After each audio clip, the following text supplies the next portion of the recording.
Halo, berjumpa lagi dengan saya Mr. Wira. Di video kali ini kita akan lanjut membahas mengenai koordinat kartesius. Nah, pada video sebelumnya kita sudah mengenal apa itu bidang kartesius, apa itu kuadran, serta bagaimana cara menentukan koordinat titik. Kali ini kita bahas lebih lanjut tentang bagaimana cara menggambar letak suatu titik dan cara mencari posisi relatif suatu titik terhadap titik acuan tertentu. Oke, kita mulai saja ke menggambar sebuah titik pada koordinat kartesius. Jadi berikut beberapa langkah cara menggambar sebuah titik pada koordinat kartesius. Yang pertama, dimulai dari titik asal 0,0, bergerak secara horizontal sejauh nilai X. Dilanjutkan bergerak secara vertikal sejauh nilai Y. Nah, selanjutnya kita bisa tarik garis vertikal dari apsis X. Yang ketiga, kita bisa tarik garis horizontal dari ordinat Y. Nah, posisi titik adalah titik perpotongan kedua garis tersebut. Untuk lebih jelasnya, mari kita perhatikan contoh berikut. Gambarlah letak titik-titik berikut pada sistem koordinat kartesius. Ada titik A sampai titik H.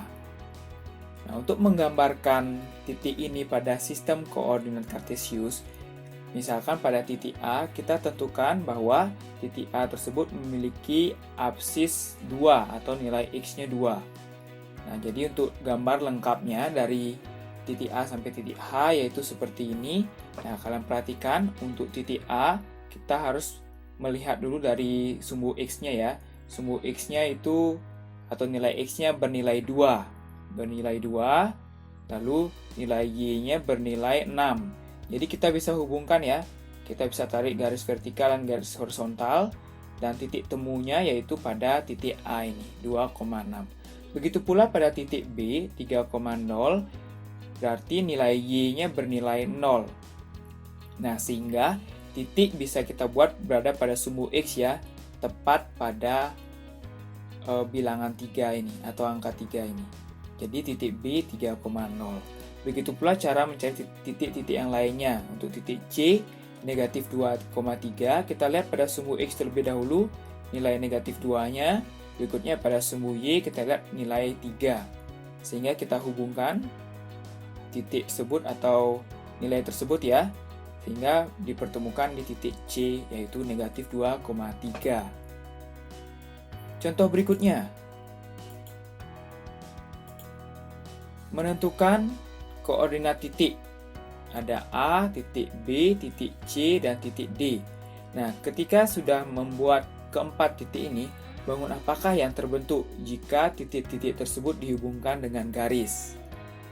Nah, seperti cara sebelumnya ya, kita gambarkan dulu masing-masing titiknya, dan kita bisa hubungkan ya dari titik A ke titik B, dari titik B ke titik C, dari titik C ke titik D, lalu kembali lagi dari titik D ke titik A. Jadi gambar yang terbentuk adalah gambar bangun datar trapesium siku-siku ya. Jadi dari titik A yaitu berada di sini. Ini menjadi trapesium siku-siku yang siku-sikunya berada pada titik B dan titik C. Selanjutnya, nah diketahui koordinat titik P 1,4, Q negatif 1,1 dan R 1,-2. Nah, jika PQRS tersebut merupakan belah ketupat, maka tentukan koordinat titik S yang tepat. Nah, ini kita harus menentukan titik terakhir ya, agar bangun datar tersebut menjadi belah ketupat. Jadi di awal kita tentukan dulu titik P, Q, dan R-nya. Inilah titik P, Q, dan R. Nah, berikutnya kita tentukan titik S berada di mana. Nah, kita ketahui ciri-ciri belah ketupat yaitu simetri lipatnya membagi diagonalnya sama panjang ya, atau diagonalnya dibagi sama panjang dengan simetri lipatnya.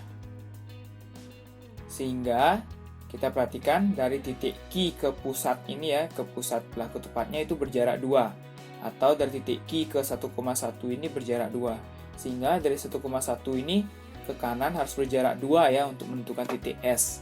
Sehingga titik S yang tepat yaitu 3,1, sehingga PQRS akan menjadi belah ketupat. Nah, untuk melatih mengenai menggambar letak titik pada koordinat kartesius, kalian bisa coba 2 soal berikut.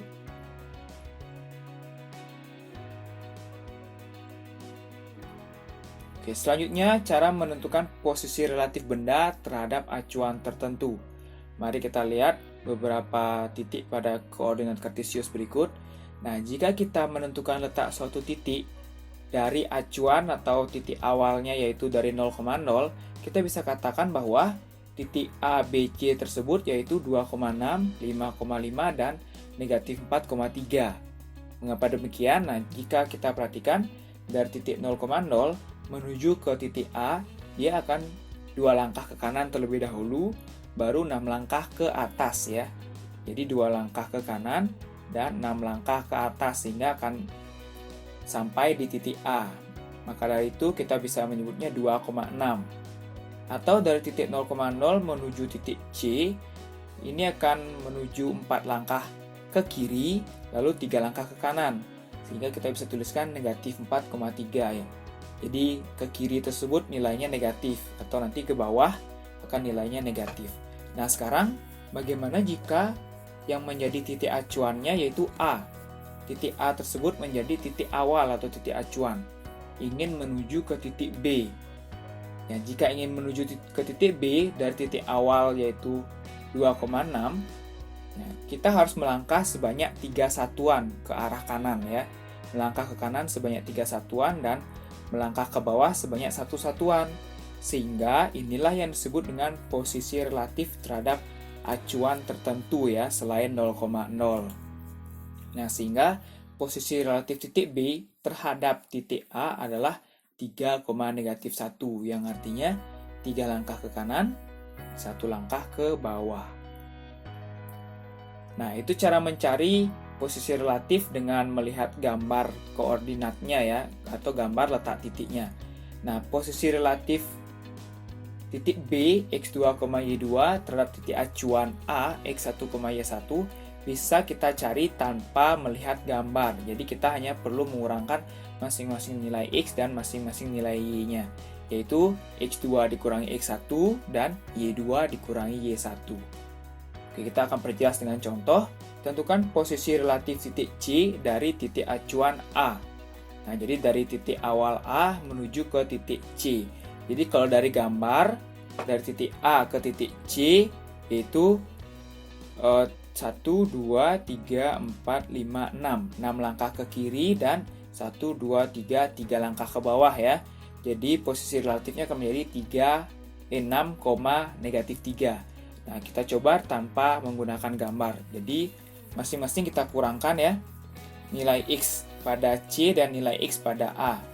Kita kurangkan, negatif 4 dikurangi 2, berikutnya nilai Y pada 3, maksudnya nilai Y pada C ya, dan nilai Y pada A, kita kurangkan, 3 dikurangi 6, sehingga akan diperoleh negatif 6,-3. Ya, sama seperti tadi ya, jadi 6 langkah ke kiri yaitu negatif, dan 3 langkah ke bawah yaitu negatif juga nilainya. Contoh kedua, nah, tentukan posisi relatif titik H dari titik acuan C.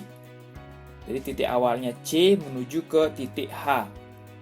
Nah, kita gunakan cara tanpa melihat gambar. Jadi kita kurangkan ya, 3 dikurangi negatif 4 ya. Lalu selanjutnya negatif 6 dikurangi 3. Sehingga akan diperoleh 7,-9. Inilah posisi relatifnya. Artinya 7 langkah ke kanan dan 9 langkah ke bawah untuk menuju ke titik H. Oke, mari kita coba soal berikut untuk menentukan posisi relatif di masing-masing titik dengan titik awal yang berbeda-beda. Oke, sekian untuk video kali ini. Semoga kalian paham. Jika ada yang belum paham, bisa kalian tanyakan langsung. Sampai jumpa di video selanjutnya.